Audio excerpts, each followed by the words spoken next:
उनका नाम क्या है, अभिषेक ना। उन्होंने बताया कि शायरी सॉरी उन्होंने बताया कि शायरी लिखने के लिए दिल टूटना बहुत ज़रूरी है। आप लोग कितना लोग मानते हैं बात सही है? आप नहीं मतलब कितना लोग मानते हैं, मैंने पूछा क्वेश्चन, कितना लोग मानते हैं इस बात को कि सही है? अगर ये सही होता तो हर गली मोहल्ला हर घर में शायर ही होते। ठीक है, मैं जब पहली बार शायरी लिखा था तो 8th क्लास में था। मुझे ये भी नहीं मालूम था कि उस शायरी का मतलब क्या है, इश्क क्या है, मोहब्बत क्या है, लड़की क्या है, कुछ नहीं मालूम था। 8th क्लास में पहली बार लिखा था। वो शायरी था कि मतलब छोटा सा ऐसा ही था, देश पे लिखा था कुछ, मुझे याद भी नहीं है, वो वैसे किसी पन्ने में गुम हो गया। जहाँ तक मैं समझता हूँ कि शायरी लिखने के लिए आपका जज्बात होना बहुत ज़रूरी है और आप किसी चीज़ को कितना दिल से चाहते हैं ये बहुत ज़रूरी है। कुछ लोग मोहब्बत करते हैं तो उसमें लड़कियों की बुराई करना शुरू करते हैं कि बेवफा थी, ये थी। आपका तो उसकी मजबूरी समझने की कोशिश करते हैं? ये भी तो सकता है ना कि उसकी मजबूरी हो, कुछ भी हो सकता है। उस पर मैं सारी नज़म करता हूँ आप लोगों को कि मोहब्बत की बेताज दुनिया में तुझे बदनाम कर जाऊंगा, मोहब्बत की बेताज दुनिया में तुझे बदनाम कर जाऊंगा, बातों ही बातों में तुझे प्यार सिखा जाऊंगा। देखिए शायरी देखिए कि मोहब्बत की बेताज दुनिया में तुझे बदनाम कर जाऊंगा, बातों ही बातों में तुझे प्यार सिखा जाऊंगा। यकीन मान कि मैं तेरा आशिक नहीं दीवाना हूँ किसी और का, मगर यूं नज़रे से नज़रें मिलाती रही तो तेरे आंखों में अपना तस्वीर बना जाऊंगा। एक्चुअली मेरी शायरियों में लड़कियों को मैं बहुत ऊंचे दर्जे तक रखता हूँ। मेरी शायरी में शायद ही कभी लड़कियों को मैं नीचे दिखाता हूँ। मेरा इस शुरू से ही रहा है। एक शायरी कि तुझे बनाने वाले ने क्या गज़ब का तेरा हुस्न बनाया है, तुझे बनाने वाले ने क्या गज़ब का तेरा हुस्न बनाया है, तुझे देख चांद शर्माया है। अरे हम तो उसी खुदा के बनाए एक ना चीज़ हैं, क्या पाएंगे तुम्हें देखने के सिवा, तुम्हें पाने तो खुदा खुश जमी पे आया है। मैं कुछ लाइनें पेश करने से पहले बताऊं कि जब मैं शायरी लिख रहा था तो मुझे मालूम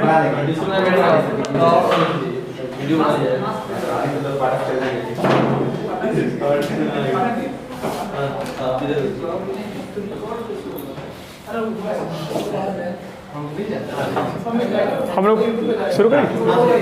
हम लोग पहली बार मिल रहे हैं, लेकिन मैं आप लोग से कुछ बातें शेयर करता हूँ कि अगर आप लोग थोड़ी भी चीज़ लिखते हैं, एक भी लाइन, वो कैसी भी, भोजपुरी हो, हिंदी हो, उर्दू, कुछ भी हो, समथिंग, आप इंग्लिश ही क्यों नहीं लिखते हो, टूटी फूटी किसी भी लैंग्वेज में, आप उसे जारी रखिएगा। एक दिन आपको बहुत खुशी देगा वो। जब मैं शायरी लिख रहा था तो मुझे मालूम नहीं था कि मुझे कहाँ लेकर जाएगा, कहाँ लेकर नहीं जाएगा। मुझे मालूम नहीं था शायरी का मतलब ही क्या है। मैं कॉलेज में जब 2015 में गया उत्तर प्रदेश में पढ़ने के लिए, बरेली, तो मैं कॉलेज में, आप लोग शायद जानते हो जो कॉलेज के होंगे, फ्रेशर पार्टी होता है, तो उसमें कुछ अपने परफॉर्मेंस दिखाना होता है। तो मुझे मालूम नहीं था कि डांस तो आता नहीं है, गला तो वैसे भी ख़राब है, गाना गा नहीं सकते हैं, और बिहार से बिलोंग करते तो बहुत सारी चीज़ आती नहीं थी। आपको मालूम होगा, हम सब बिहारी हैं तो चीज़ें जानते हैं। तो उसमें मेरे क्लास में एक लड़की थी, उसने कहा कि तुम कुछ भी कर सकते हो, कुछ भी कर सकते हो। क्लास की जो मेंटर थी वो, तो मुझे लगा कि शायद मुझे शायरी करना चाहिए। ऐसा मैंने जाकर देखा था। कॉलेज वाले बोले कि नहीं, आप शायरी नहीं कर सकते हैं क्योंकि ये नहीं होता है यहाँ पर। तो बोला कि असली टैलेंट तो यही है जो हम अपने अंदर से लिखते हैं, अब डांस तो कोई सीख के करता है। तो उन्होंने कॉलेज में 15 साल का रिकॉर्ड वहाँ तोड़ा गया। 15 साल में कभी शायरी नहीं हुआ था कॉलेज में। मुझे बोलने का मौका दिया गया। उसके बाद 15 अक्टूबर 2015 को मैं IIT कॉलेज में गया था, दिल्ली में, IIT दिल्ली में, और वहाँ 125 कॉलेज से लोग आए थे। वहाँ मैं फर्स्ट रैंक पे था। तो मुझे मालूम नहीं था उस वक्त, लेकिन जब मुझे देखिए शायरी कहाँ लेकर गया, और शायद मुझे बहुत आगे लेकर जाएगा ये। चलिए, बातें बहुत सारी हैं, कुछ शायरी नजर करता हूँ आप सबको कि हवाएं भी यूँ मचल उठती है जब तुम जुल्फ़ों को लहराती हो, हवाएं भी यूँ मचल उठती है जब तुम जुल्फ़ों को लहराती हो, यूँ तो फ़िज़ाएं रंगीन रहती हैं, मगर बागों में तो कलियाँ तब खिलती है जब तुम आँखों में काजल लगाती हो। और आप सब लोगों के साथ गुजरा होगा ये चीज़ें, मेरे साथ था नहीं, बट लिखने के लिए मुझे एक पॉइंट चाहिए होता है। मैं किसी खूबसूरत चीज़ को देखता हूँ, मैं उस पर लिख देता हूँ। तो आप सबके साथ ये हुआ होगा कि हम सब बैठते हैं, और ये ट्रेंड शुरू से रहा है कि आगे वाली बेंच पर लड़कियां बैठती हैं और पीछे वाले बेंच पर सब लड़के बैठते हैं। ऐसा होता आया है और आगे भी शायद ऐसे ही है, अभी पता नहीं कब तक चलेगा ये। तो इस पर एक शायरी लिखा है कि मेरी बेंच के आगे बैठी मेरी दिल चुराई, मेरी बेंच के आगे बैठी मेरी दिल चुराई, जब भी देखो यारो उसको दिल में बजे सहनाई। किसी ने उसको चांद कहा है, किसी ने परी बताई, मैं तो खुद को भूल गया हूँ जब से कॉलेज है वाई। आगे 4 लाइन देखिए कि हुस्नों की रानी है वो महलों की शहजादी, हुस्नों की रानी है वो महलों की शहजादी, आंखों में उसके नशा है चेहरे पे जादू छाई, मेरी बेंच के आगे बैठे मेरी दिल चुराई। और मेरे पास टाइम और बोलने का?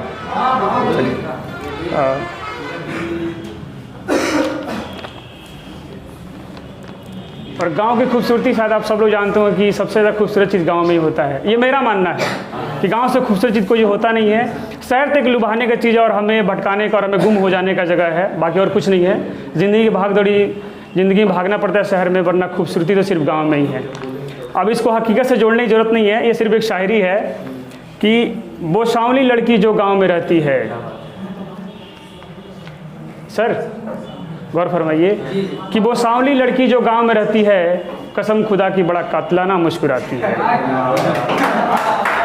शरीदे कि वो सांवली लड़की जो गांव में रहती है, कसम खुदा की बड़ा कातिलाना मुस्कुराती है, लड़ती है झगड़ती है पर नाराज नहीं होती, ना जाने क्यों अनजानी सी लड़की अपना सा लगती है। आगे लाइन सुनिए कि वो छत पर जब जुल्फें सुखाने आती है, मुझे लगता है वो सूरज को तड़पाने आती है। वो जो छत पे जब जुल्फें सुखाने आती है, मुझे लगता है कि वो सूरज को तड़पाने आती है, चांद भी उससे जलता है जब वो दिए की रोशनी में आंखों में काजल लगाती है। वो सांवली लड़की जो गांव में रहती है, कसम खुदा की बड़ा कातिलाना मुस्कुराती है, लड़ती है झगड़ती है पर नाराज़ नहीं होती, ना जाने क्यों अनजानी सी लड़की अपना सा लगती है। और एक दो शायरी करके मैं विदा लूँगा। एक शायरी की जैसे कि एक तरफा मौत, कुछ लोग सोचते हैं कि हम प्यार जिससे करते हैं शायद हमें मिल ही जाए। नहीं, आपको थोड़ा सोचना चाहिए उसके बारे में कि उसकी मजबूरी हो सकती है। एक शायरी है कि इश्क में फिसलना लाजमी था, मगर मैं रुक रुक कर संभलता रहा। क्या कुछ हुआ क्या? शायरी है कि इश्क में फिसलना लाजमी था, मगर मैं रुक रुक कर संभलता रहा, सब छुपे रहे अपने घरों में तेज आंधियों के डर से, मैं खुली आसमां में पतंग उड़ाता रहा, मुझे भी मालूम था उससे जुदा होना है। शायरी सुनिए कि इश्क में फिसलना लाजमी था, मैं रुक रुक कर संभलता रहा, सब छुपे रहे अपने घरों में तेज आंधियों के डर से, मैं खुली आसमां में पतंग उड़ाता रहा, मुझे भी मालूम था कि उससे जुदा होना है, मगर मेरी मोहब्बत थी वो खुश रखने का वादा किया था, सब रो रहे थे उसके रुखसत होने से, मैं हंस हंस के उसको रुखसत करता रहा। और एक शायरी की समाज में लोग मानते हैं कि शायरी प्यार करना ये सब गुनाह है, तो उस पर कि कौन सिखाएगा कत्ल करने का हुनर अब मुझको, मेरे दुश्मन भी अब मुझे दुआएं देते हैं। कौन सिखाएगा कत्ल करने का हुनर अब मुझको, मेरे दुश्मन भी अब मुझे दुआएं देते हैं, वो जो सरे बाजार घूमते थे प्यार के दुश्मन, अब वही मेरे हाथों में गुलाब देते हैं।